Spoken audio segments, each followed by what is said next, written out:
We are in Ghamidi Sahab's study right now. I would like to begin by informing you all that because of the ongoing lockdown, we do not have our technical staff with us at the moment.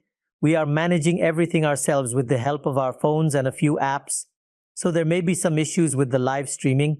In any case, I hope you can hear me clearly. In the last 2 episodes, we discussed the issue of the beard and your views on it in considerable detail. Quranic verses, ahadith, reports about the Prophet, people's impressions, and then some common refutations raised by people who hold a different opinion from yours. There are 23 objections that we will discuss. The first one was about the beard, and we have discussed it at length. I would now like to begin with the next topic, which relates to women's parda, or veiling. But before that, I would like to place before you a few impressions and questions that we have received from people. I would request that you make brief comments on each of them, and after that, you may elaborate on your overall stance. The first question is, it is true that according to that verse of the Quran, the beard is not a part of fitra. But then, if someone shaves off his eyebrows or his eyelashes, on what principle should he be told that he is acting against his fitra? He would be told that this is uncouth behavior. A person living in the world is not always strictly bound by customs and social codes of conduct. Many people adopt such deviations, and we must guide them back. A man may pour ash over himself or tear off his clothes, as dervishes sometimes do. If someone walks around in such a condition, he would be guided. This is not civilized behavior. It goes against human dignity and culture. God Almighty has granted us a face, a visage, a personality. We must learn to respect it. This is what we would say. Not everything is a religious issue. All right. The next question, Ghamidi Sahab, is that if the beard is not to be considered Sunnah and has not come down as a religious tradition in the religion, then why did all the esteemed companions keep beards, and why did none of them shave it off? And among them, there was also discussion about the proper length of the beard. What is the reason behind this then? How do we know that all the companions did so? Was a survey conducted? Did we speak to each of them, or did they issue a collective statement? People say many such things. It was a customary practice in those days, on the basis of which analogical reasoning is later constructed. Non-Muslims also kept beards, as did the Zoroastrians and the people of the book. When the Prophet, peace be upon him, drew attention to this issue, he referred specifically to the mustache and the beard. He spoke about the arrogant practices among the Zoroastrians, the polytheists, and the people of the book, who used to grow their mustaches long and trim their beards. I have already recited the hadith for you. The Prophet said not to keep one's appearance in that manner. He said this on multiple occasions. Do not imitate the Zoroastrians, the people of the book, and the polytheists. Oppose them in this because they had adopted an incorrect manner. This shows that everyone kept beards. You know that Christians and Jews, and until even a generation ago, almost everyone kept beards. Just look at old photographs. Karl Marx had a fuller beard than most of us do, so this is no basis for an argument. All right. The next question we received is that it is certain that in the religion, love for the Prophet, peace be upon him, affinity with him, and seeing him as the beloved is a foremost requirement. Does it not then obviously follow that given his physical appearance, those who love him would be obligated to emulate him by growing a beard? How can you use the word obligatory here?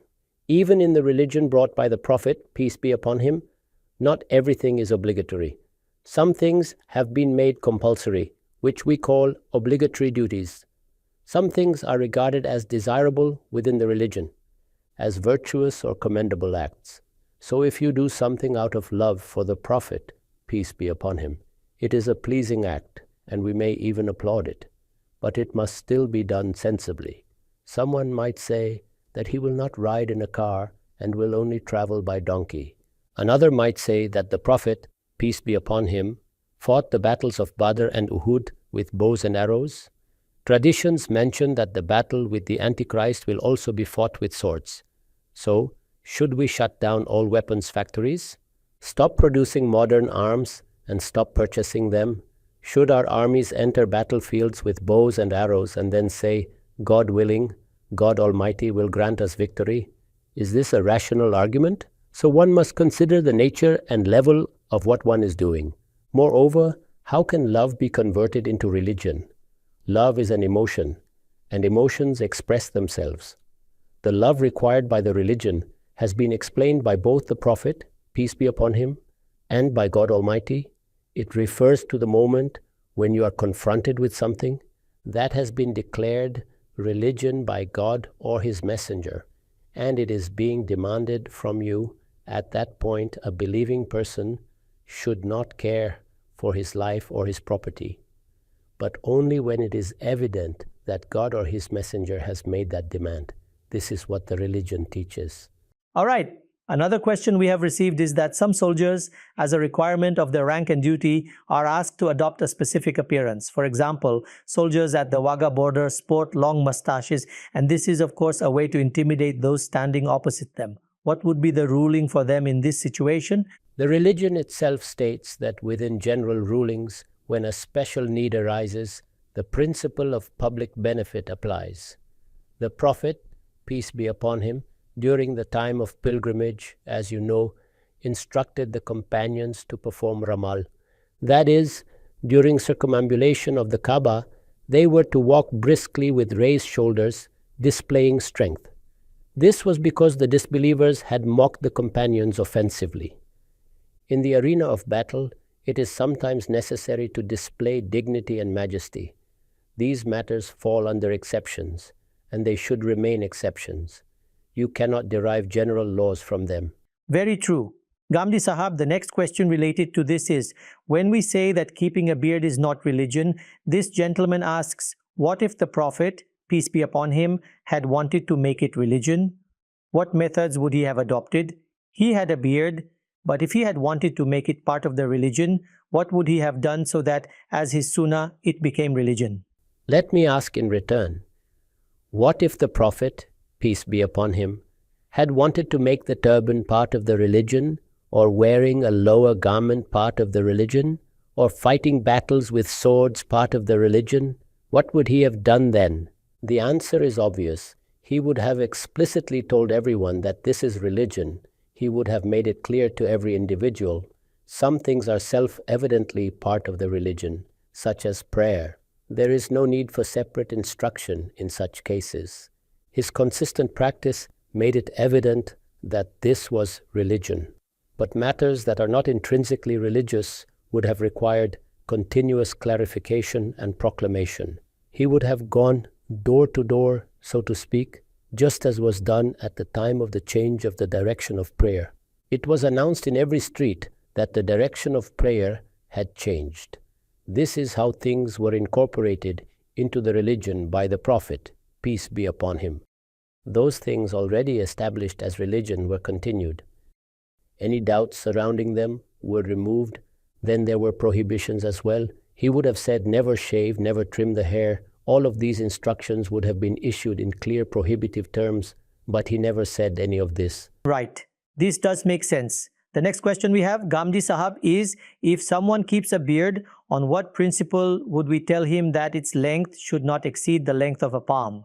I would not tell him that at all. It is a meaningless assertion. When something is not related to the religion, a person may keep whatever beard he wishes, according to his taste and facial structure. Short or long, these arguments are pointless. They have no real foundation. When something is fixed by religion, God's prophets do not leave it to our personal reasoning. They specify exactly how it is to be observed. But these matters were never addressed as part of the religion. It is people who have dragged them into religious debate. The next one is quite interesting. A government servant says that he has kept a beard with the intention of preventing people from engaging in unethical behavior when they see him. What would you say about this? Every individual acts on the basis of perceived benefit. If this is the beneficial practice he has adopted, and he finds it effective, what right do we have to object to it? Right. One gentleman has asked whether keeping a beard out of love for the Prophet, peace be upon him, will entitle a person to any reward in the hereafter. Whatever you do out of devotion to the Prophet, peace be upon him, is pleasing to God Almighty. But as I emphasized earlier, One should only adopt practices that remain culturally acceptable in the present context. I gave examples of this. Keeping a beard is not objectionable. Do it. But if you say you will wear a lower garment in the army because it is Sunnah, or that you will only ride donkeys because it is Sunnah, then you are turning the religion into a mockery. Let me draw attention to an important principle. If something is part of the religion and you remove it, that is a grave crime. Likewise, if something is not part of the religion but you insist on making it so, that is an even greater crime. God Almighty has stated this in the Quran as iftira al-Allah, that is, fabricating a lie against God. Is it not solely His right to legislate?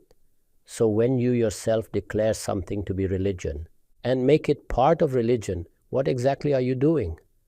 This is what the Quran refers to when it says, تَقُولُونَ عَلَى اللَّهِ مَا لَا تَعْلَمُونَ. You are forging statements in relation to God.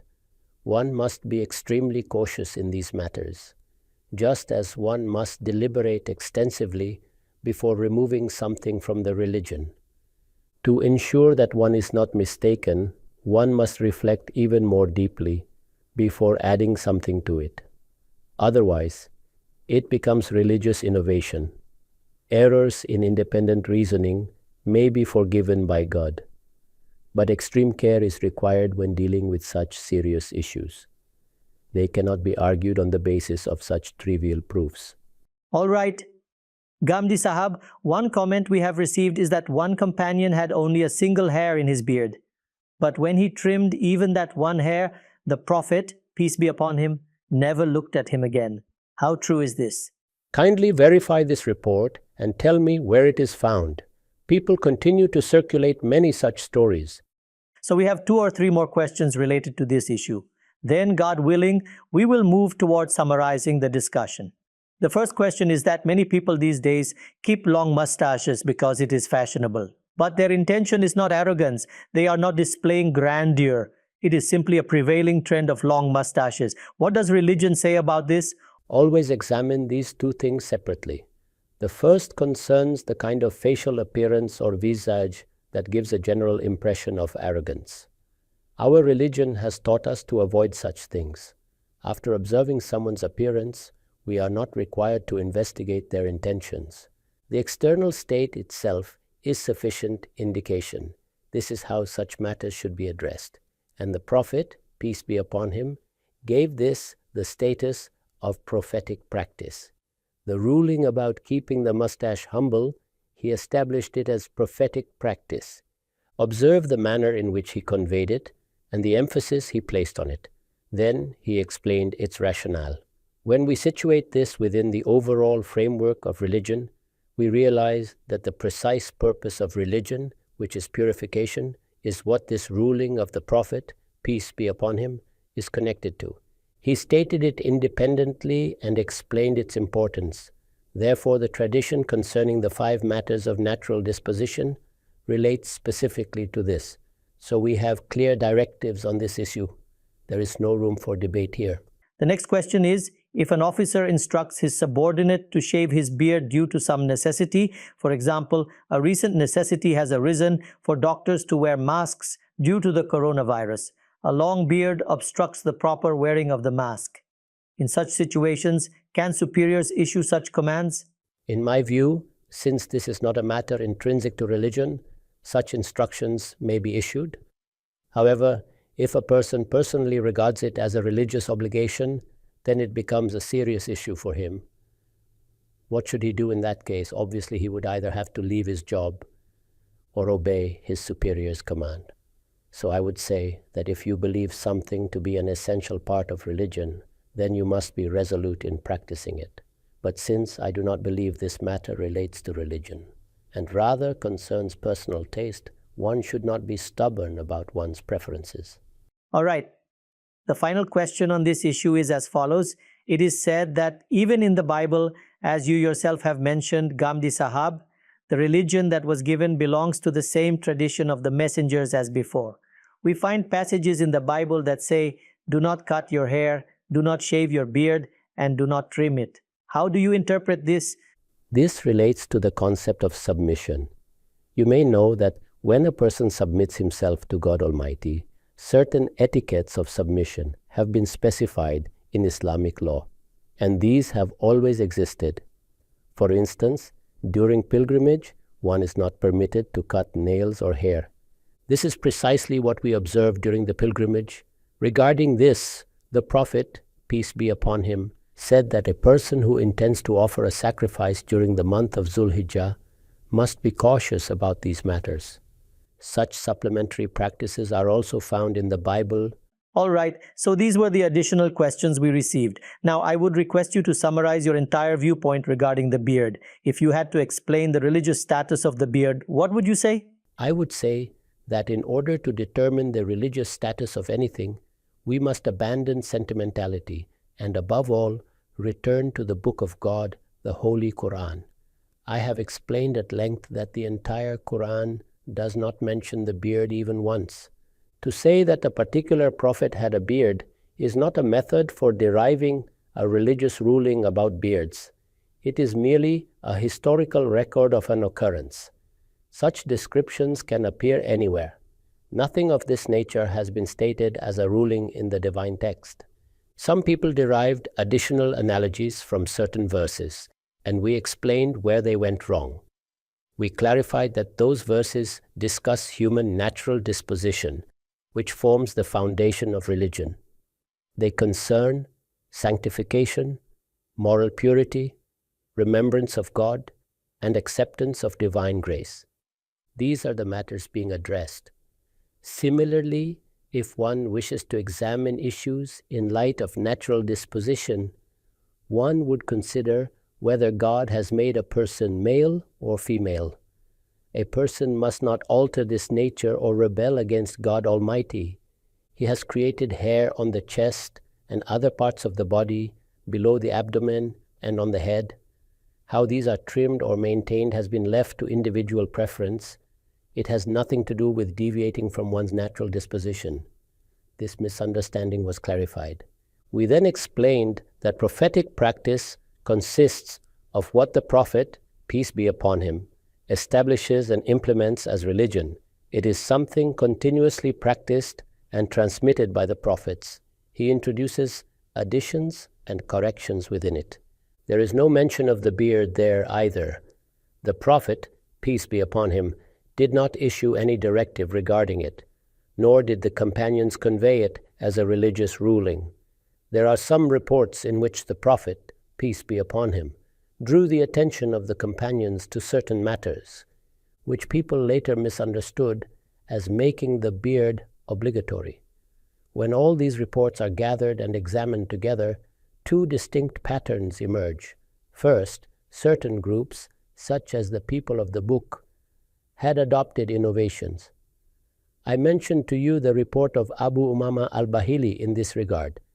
These innovations related to footwear, socks, or dyeing the beard. The Prophet, peace be upon him, corrected them and instructed people to oppose such innovations. This is the duty of the prophets. Similarly, we learn that among the Zoroastrians, the people of the book, and the polytheists, those who possessed pride and authority, adopted a particular style of appearance that the Prophet, peace be upon him, highlighted. He observed that they trimmed their beards while allowing their mustaches to grow long. He disapproved of this because it signified arrogance. That this was the case becomes clear from the fundamental principles of religion. We understand that the Prophet, peace be upon him, was commenting on this and thereby instructing people to oppose them. This also implies that they too had beards and mustaches. The issue then is the manner of appearance. Does it reflect arrogance such that the objectives of purification are undermined? If so, the prophets correct it. We have emphasized as a foundational principle that the purpose of religion is purification, which God Almighty Himself has defined. All divine commands must be related to this overarching objective. Purification means cleansing oneself and consciously choosing moral purity. Therefore, I have explained that whenever you analyze religious rulings, you must recognize the domains in which they operate. Matters of belief and articles of faith are one category, When you analyze legal and ethical rulings, you find that they include acts of worship, rules concerning bodily purification, rules about purifying one's diet, eating what is pure, and avoiding what is impure, and rules concerning moral purification and virtuous conduct. All of this is encompassed within religion. Keeping the mustache short serves the purpose of cleanliness and also counters haughty attitudes. On this matter, the Prophet, peace be upon him, issued two clear directives. When they are properly understood together, they convey the same meaning. People naturally kept beards. Men did so for centuries, and it was practiced universally. Not having a beard was hardly even conceived. Only a few people would shave. Otherwise, the beard was customary. So the question becomes, how should the beard and mustache be maintained? If one has hair, how should it appear? If one wears clothes, how should they be worn? These are the matters discussed in the prophetic reports, but people mistakenly interpreted them as commands to grow a beard. This is why even among our great legal authorities, Imam al-Shafi'i did not understand it in that manner. Right. Ghamidi Sahab, the fundamental refutations concerning the beard have now been covered. We will conclude this topic here. Let us now move on to the second set of objections. Just as the beard carries a strong emotional element within the Muslim community, particularly among men, the second issue relates to women's veiling. The sentimentality you referred to exists primarily in the subcontinent. Really? As I mentioned earlier, in regions where the Shafi'i school predominates, such sentimentality does not exist. You can observe this in places like Marrakesh or Egypt. You will find mosque leaders who do not have beards. Moreover, there are entire peoples and nations, not just a few individuals, but millions who simply cannot grow beards. Nor are they sensitive about it. That is why people fall into error. So, Ghamidi Sahab, let us now begin the discussion concerning women's veiling. We will follow the same sequence, starting with the verses of the Quran, then prophetic reports, and then social and cultural perceptions. But at the outset, I would like to convey a general public perception to you. Although you always listen patiently to questions, I want to present people's emotions and opinions as they are. I struggled with how best to do this. So, I selected an excerpt from Maulana Maududi's book Parda. I felt that it precisely captures the impact that people feel with regard to your views on veiling. I will take a moment to read it. Maulana writes, during the later years of the 19th century, the movement for women's freedom and rights among Muslims was instigated by these very emotions and inclinations. In the subconscious of some people, these feelings lay dormant.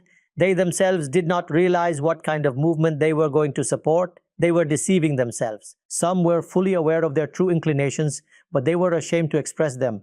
Maulana continues, while they themselves were not deceived, they attempted to mislead others. In any case, both groups acted in the same way.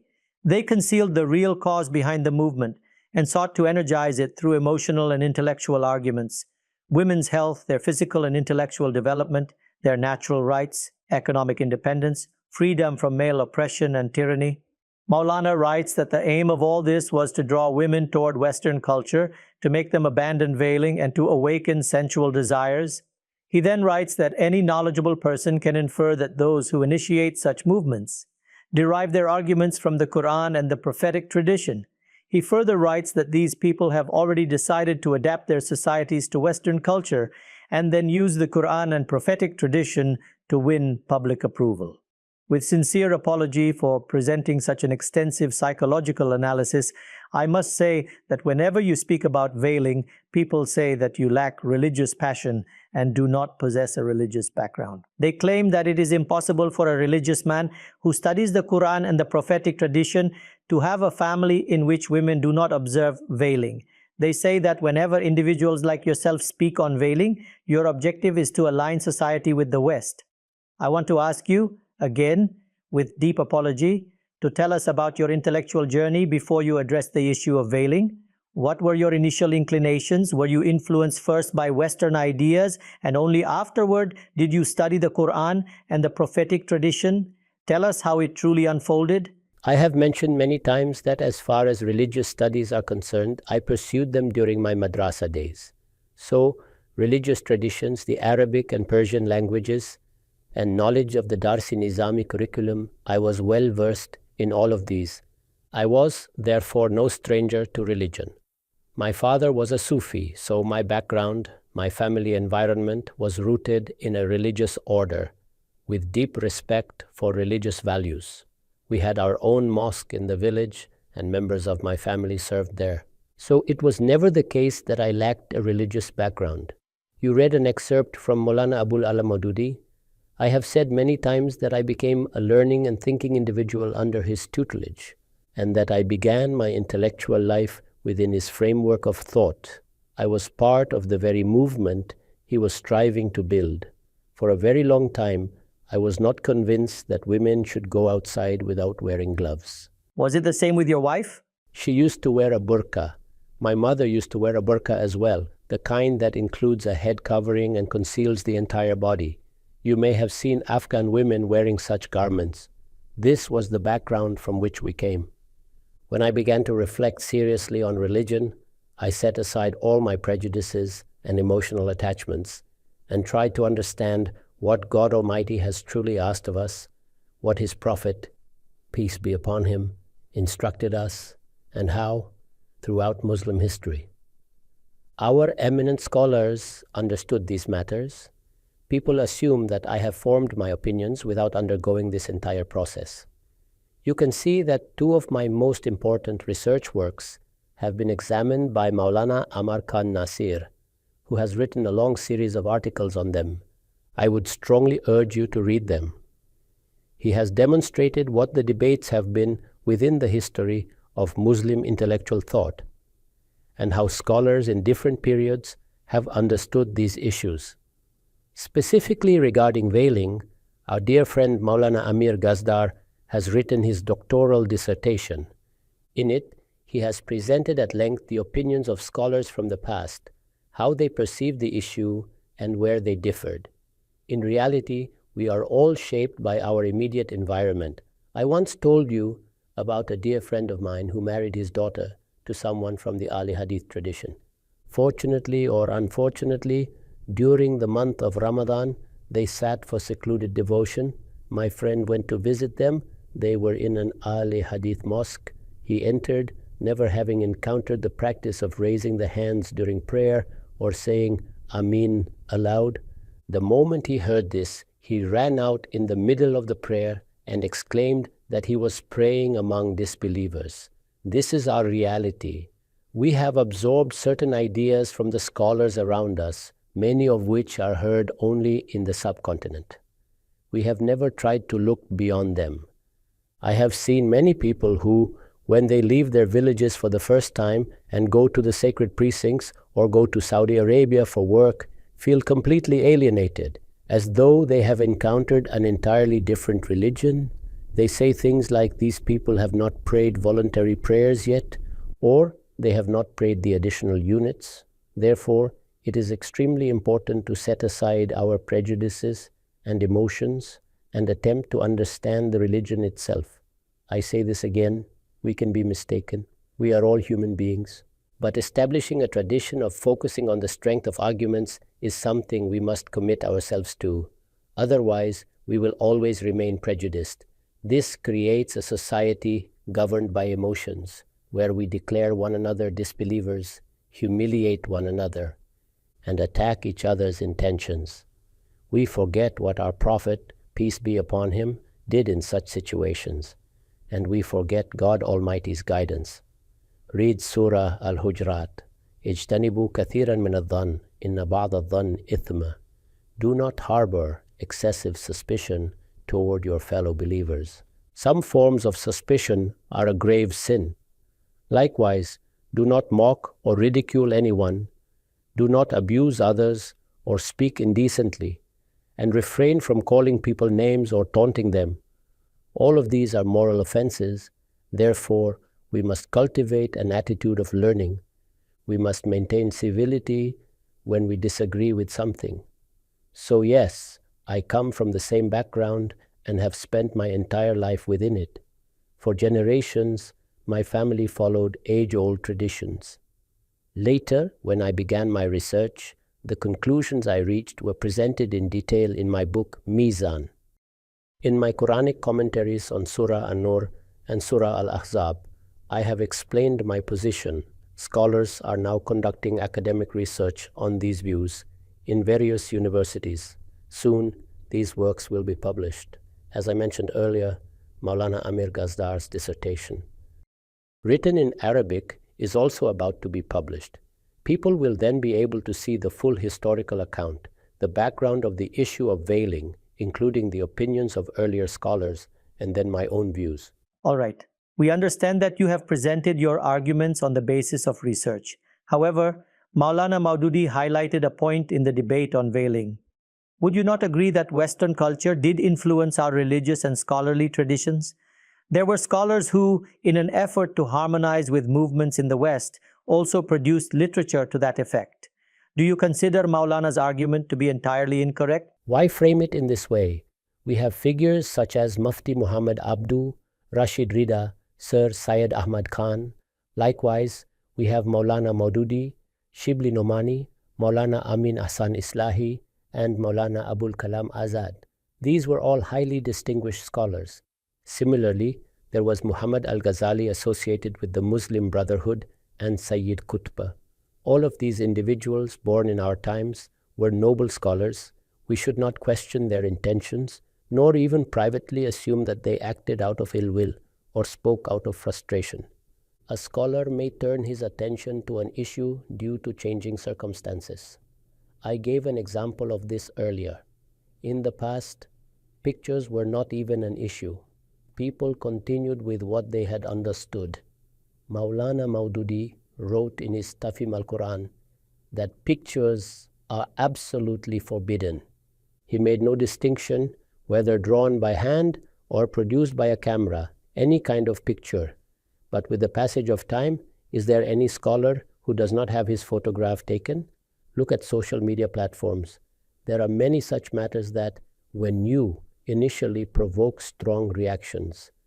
But what changed in the case of photography? How did debates arise distinguishing between hand-drawn images and photographs, or between fixed images and filmed ones? Why did scholars begin to re-evaluate these issues?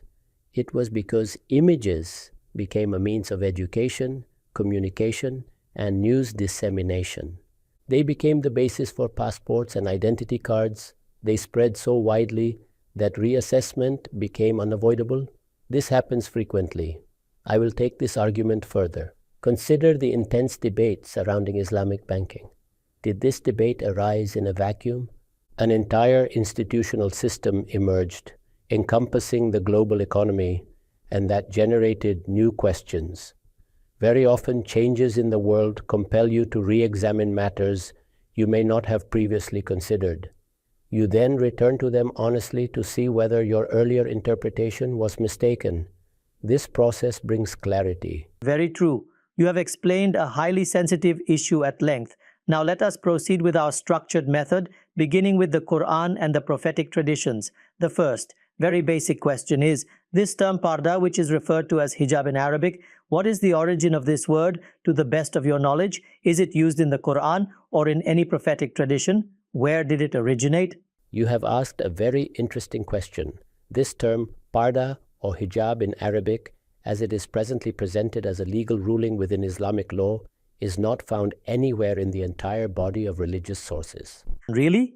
Nor does the Quran use it in this sense. The prophetic traditions do not use it this way either. That is to say, the notion that a formal ruling about hijab has been prescribed by God Almighty or His Prophet, peace be upon him, is incorrect.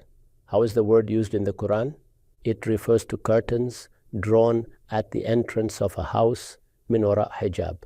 The concept of hijab or parda that we have today is neither Quranic terminology nor that of the prophetic traditions. This is why I emphasized in my book Meezan that this interpretation is incorrect. The phrase, injunctions of Parda, is foreign to our religious vocabulary. It does not exist in our sources. What then does the Quran actually say? It states that when men and women interact, when they are present together, there are certain etiquettes that must be observed, what you may call social manners. Therefore, the title I used in Meezan is Etiquettes of Interaction Between Men and Women. This represents a correction in our way of thinking, because we should not convey a message to women that the Quran itself does not convey. Whether addressing women or men, the message should be this: if you wish to live an ethical life, God Almighty has prescribed certain etiquettes for social interaction. When presented this way, people understand it. But when you use the term Parda, it automatically implies that women should not go outside, that their proper place is the home, and that they should leave only out of necessity. And even then, they should wear the kind of burqa that I mentioned my mother used to wear. This entire conception emerges from that single word. Is this found in the religion? You may examine the entire body of sources, but you will not find even a trace of it. So the term itself is not discussed. It is not. What is discussed are the etiquettes. We are taught how to seek permission before entering a home, how to lower the gaze when interacting with others. These are the kinds of instructions that exist. And the only correct interpretation of these, which I adopted long ago, is etiquettes of interaction between men and women. That is, the etiquettes to observe when men and women interact. All right, Ghamidi Sahab. The next question is, these etiquettes governing interaction, what is their source? We know that there are two sources of religion, as you often emphasize, the Quran and the prophetic practice. If we ask God Almighty about these etiquettes, where do we find them? Are they derived from the Quran or from the prophetic practice? They are derived from the Quran. All of this has been discussed in the Quran.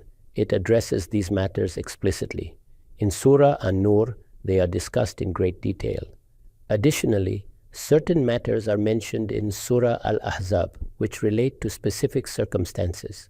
These verses have become important because some scholars have treated them as universal rulings, making them binding upon the general public, or have assumed that they define the entire issue.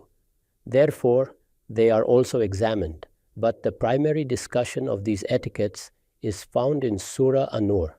All right, the next question is this. It is generally understood that the etiquettes you are referring to in Surah An-Nur apply to women during social interaction.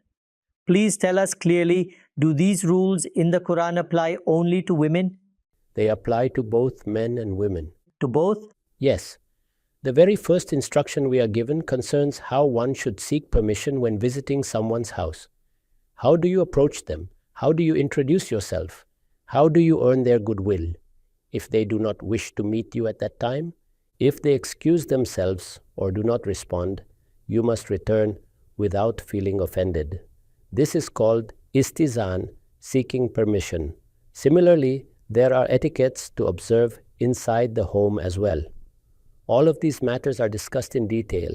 We are told that for a virtuous society, and I emphasize this again, the key is purification. That is, both the purification of hearts and the purification of society, and therefore of social interactions. The Quran says that this leads to azka wa atharu liqulubikum, that it results in the purification of hearts. These instructions are addressed to both men and women. Only one directive is specific to women. For everything else, Allah instructs the Prophet, peace be upon him, to address believing men and believing women again and again, so that no ambiguity remains. Therefore, when we present these teachings, we must be clear. These are not laws of Parda for women. They are principles that address both men and women alike.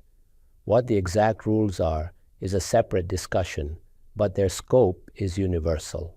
All right, let us take this discussion further. Please explain your understanding of interaction between men and women, an idea you mentioned earlier and which many people find surprising. Where does your interpretation come from? What were the differences of opinion regarding these two surahs? And then I would like you to present your own views directly with reference to the Quranic verses.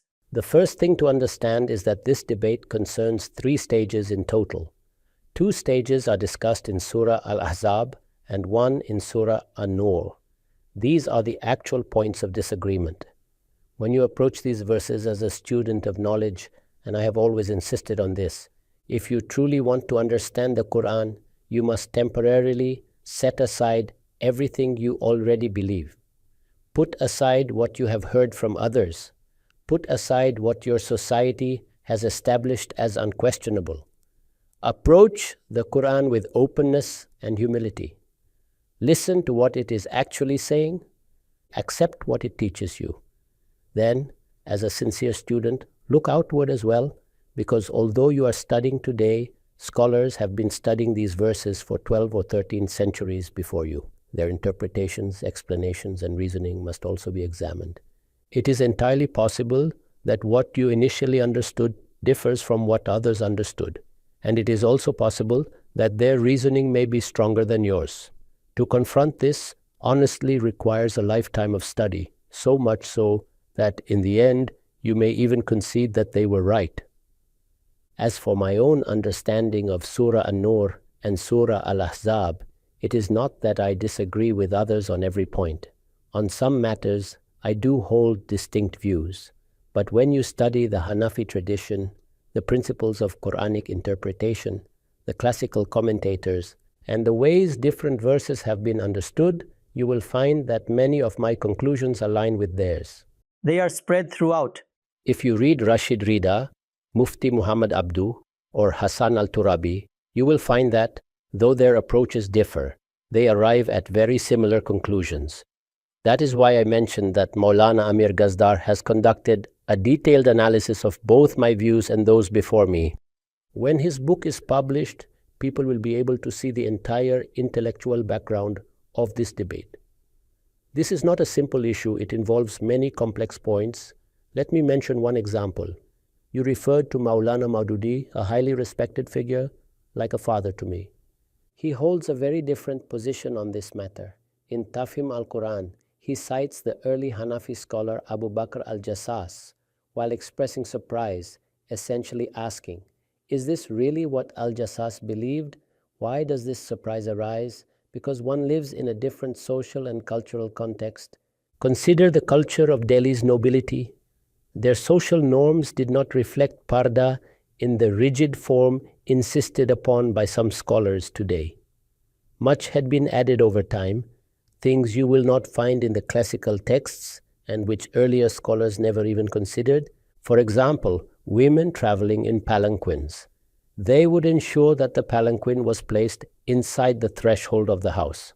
A stone would be placed inside so that the woman's weight could not be guessed. She would sit, servants would lift it and carry her to another house's threshold. Similarly, if she washed clothes, she was instructed not to hang them where others could see them. If a few strands of hair came out while combing, they were buried so no one could see them. I have personally witnessed such practices in the society I come from. I have heard women discuss these matters. Why does this happen? Because when cultural practices harden into social norms, they generate dogmatism. This was the lifestyle of the elite. I, however, come from a village background. The Parda my mother observed was exactly what was practiced there. Yet I was often surprised. I grew up in villages on the outskirts, and no other woman observed Parda the way my mother did. They worked in the fields. Yes, working in the fields, fetching water, entering our homes. In effect, two different categories of women existed, and no one found this troubling. Domestic workers, the masses, would freely enter homes in Delhi. If you read Deputy Nazir Ahmad's novels, you will see that no one worries about Parda disappearing in these cases. But for one's own women, the rules are entirely different. Once these customs become entrenched, people become emotionally sensitive about them. But this sensitivity is a product of circumstances, and it must be set aside. I would turn the argument around. Just as traditional societies produced excessive sensitivity, modern culture, with its fashion and Western norms, has produced excessive insensitivity toward matters that should concern us. Every age leaves its imprint. On one extreme, a woman cannot step out of a palanquin. On the other, People claim that removing clothes makes no difference at all. Both are extremes, one born of cultural oversensitivity, the other of cultural insensitivity. What is the true miracle of Allah's book and the guidance of the prophets? They keep human beings on the straight path between both extremes. Human fitra, which we have discussed at length, forms the foundation of religion. That is why Islam is called religion al-fitra. This is precisely what we discussed in Surah Ar-Rum regarding the beard. The natural disposition Allah has placed within humans and the traits He has endowed them with are the foundations of religion. This means moderation, absence of extremism, even at the most basic level. This is why Allah calls His guidance the straight path. He even explains why extremes arise, because people follow without guidance and without an illuminating book. If people were guided by that luminous book and set aside their prejudices, what they heard from a particular scholar or what is customary in a certain place, and analyze the issue sincerely, the picture would change. I would even say, set aside my own writings in Meezan or my tafsir. Start from the Prophet's time, study the hadith scholars, the jurists, and the exegetes. When you examine how they understood these verses, you will be astonished. What you assumed was universally agreed upon turns out to have countless disagreements. This is why the issue is not as simple as people believe. The same applies to the anecdotes and reports people often cite. Take Maulana Maududi's book, Parda. I read it in my youth. It was translated into Arabic as Al-Hijab and published by Allama Nasiruddin Albani. At the end of the book, Albani critically analyzes the reports and concludes that not a single one of them is authentic. They are all weak narrations. The reason is that critical hadith methodology was generally not applied by many scholars in the subcontinent. Once something was assumed to be a religious ruling, reports were cited without assessing their reliability. From a rigorous hadith critical perspective, these anecdotes have no foundation. That is why it is essential to adopt this analytical lens.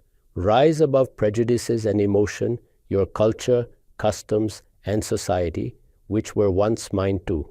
Look beyond them, even if only for a moment.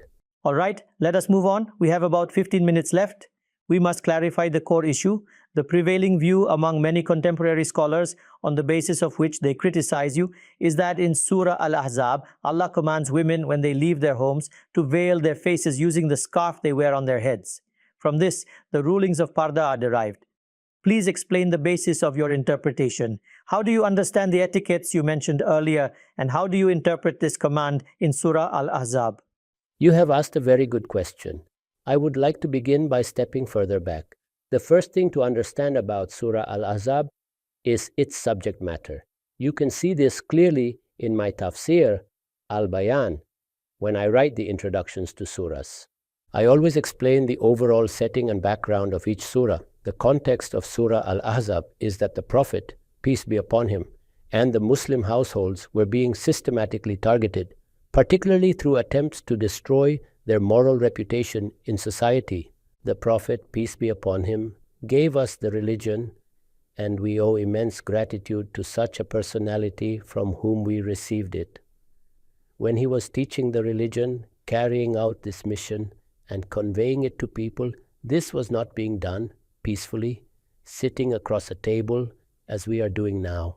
A grave struggle had already begun. In Makkah, this struggle took one form. You know the intensity of oppression that was unleashed, especially against the weaker Muslims, and the cruelty they were subjected to when the Prophet, peace be upon him, migrated to Medina. The Al-Kitab were present there. There were also people whom the Quran later identified as hypocrites. These groups plotted numerous schemes, and the Quran explicitly refers to them. These are not imaginary stories. All of this was done to torment the Prophet, peace be upon him. A mosque was even constructed, one which the Quran itself named Masjid al-Dirar, and Allah ordered its demolition. This was a small community numbering only a few thousand people, and among them were individuals who outwardly identified as Muslims. Consider the allegations that were made against Sayyida Aisha, may God be pleased with her.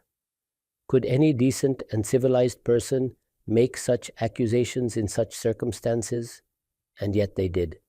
Before this, attempts were made on the Prophet's, peace be upon him, life. Assassins were hired. He was invited into houses, and attempts were made to crush him under rocks. Numerous such incidents occurred. After 4 or 5 years following Hijrah, the attacks shifted toward character assassination. To accomplish this, the Prophet's, peace be upon him, family, his wives and daughters, and even the wives of esteemed companions became targets. Scandals were fabricated in a society that functioned like a village community. Read about the accusations made against Sayyida Aisha and the impact they had inside the Prophet's household. Observe how deeply distressed the Prophet, peace be upon him, became. So severe was the situation that Sayyida Aisha, may God be pleased with her, the mother of the believers, went to stay at her parents' house. The emotional pain was so intense that it led to a temporary separation between husband and wife. This was the reality of the situation. See how sorrowful the Prophet, peace be upon him, was during this period, whether in his conversations or when he addressed people. The uproar that erupted in the mosque when he spoke about this incident, the twisting of companion statements, and the kinds of people who became involved, all of this is mentioned in the Quran. This was the background that created an environment in which the Prophet's, peace be upon him, household, particularly the women of his family, became targets of scandal in a close-knit society. Had this scandal, God forbid, been successful, what would it have meant? It would have meant that the moral integrity of Allah's Prophet, peace be upon him, the source of guidance for humanity until the day of judgment, had been wounded. This critical episode forms the background of Surah Al-Ahzab. In other words, Surah Al-Ahzab is fundamentally concerned with how this situation was to be addressed. This is the first and most essential thing to understand. Unfortunately, our common habit is to open the Quran and immediately say, this verse is about Parda, this ruling is given here. We isolate verses without examining what the surah is about, what historical situation it addresses, and where the discussion actually begins. This is a serious methodological error. If you truly wish to understand this surah, I strongly recommend Tadabbur Quran by my revered teacher, Amin Ahsan Islahi. You will then clearly see the circumstances that surrounded the Prophet, peace be upon him. Now, within the surah, before verses that also address Muslim women generally, I want to focus first on the household of the Prophet, peace be upon him. Observe how Allah, the Lord of the worlds, responds to this situation. He could have instantly punished the wrongdoers, but that is not what he chose. The matter had to be resolved through wisdom and moral clarity. Thus, the Prophet, peace be upon him, was instructed to give his wives a choice. If they wished to live a life of worldly comfort and freedom, they were permitted to do so. This was because the conspiracies and malicious propaganda directly targeted these women. They were told things like, you are queens of high rank, yet you are kept in hardship. If you were not here, many would honor themselves by marrying you. This was the atmosphere deliberately created around them. In response, the Prophet, peace be upon him, was instructed to give them a choice. If they wished to leave him, they could do so with dignity and goodwill. Allah would take care of his Prophet. The objective was clear once the wives themselves made a conscious choice. The mischief would collapse. This was a test, much like the tests faced by Prophet Ibrahim, peace be upon him. It was not an easy test. The entire world was enticing them. But according to the reports linked to these verses, when the Prophet, peace be upon him, spoke to his wives, each one responded that she could not even imagine leaving him. They chose him knowingly and willingly. Once this choice was made, Allah then laid down special instructions. Before giving these instructions, Allah declared, لَسْتُنَّ كَأَحَدٍ مِنَ النِّسَاءِ. You are not like other women. Your status is unique because of your relationship with the Prophet, peace be upon him.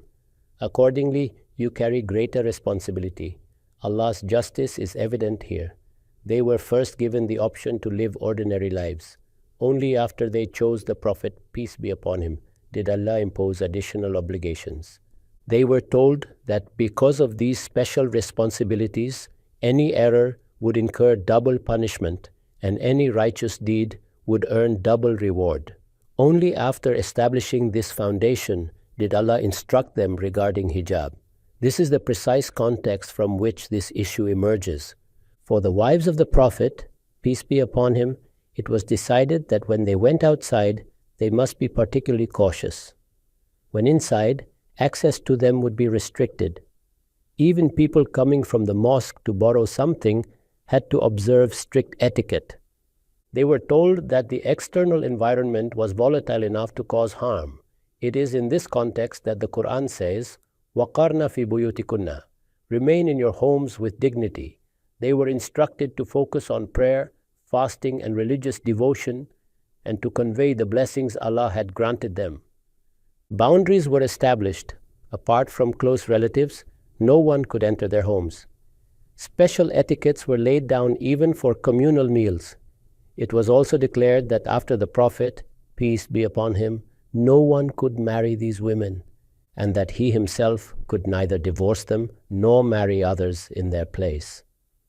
These were exclusive rulings, specific to the wives of the Prophet, peace be upon him.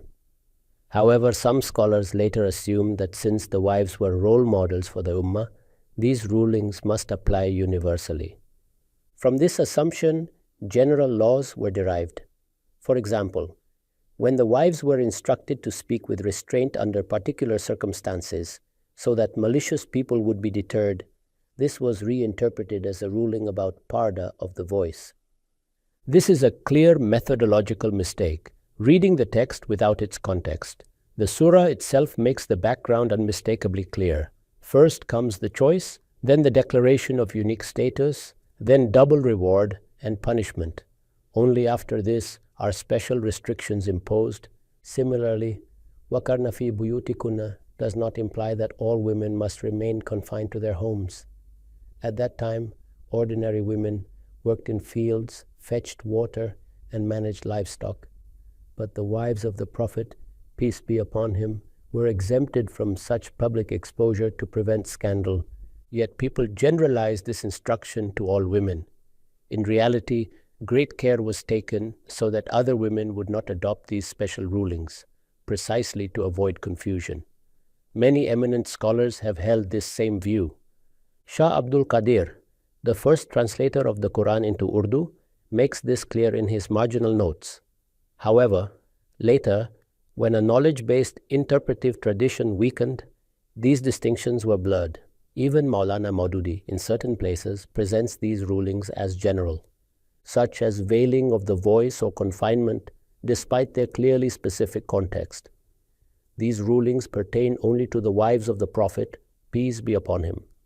They have no bearing on ordinary women, and I have explained their background directly from the surah itself. Many thanks to you, Ghamidi Sahab. We have ran out of time. After this background to Surah Al-Ahzab, we will, God willing, discuss the relevant verse in our next session. You also mentioned Maulana Amin Ahsan Islahi, how he viewed these rulings, the conclusions he drew, your own assessment, and the related hadith literature.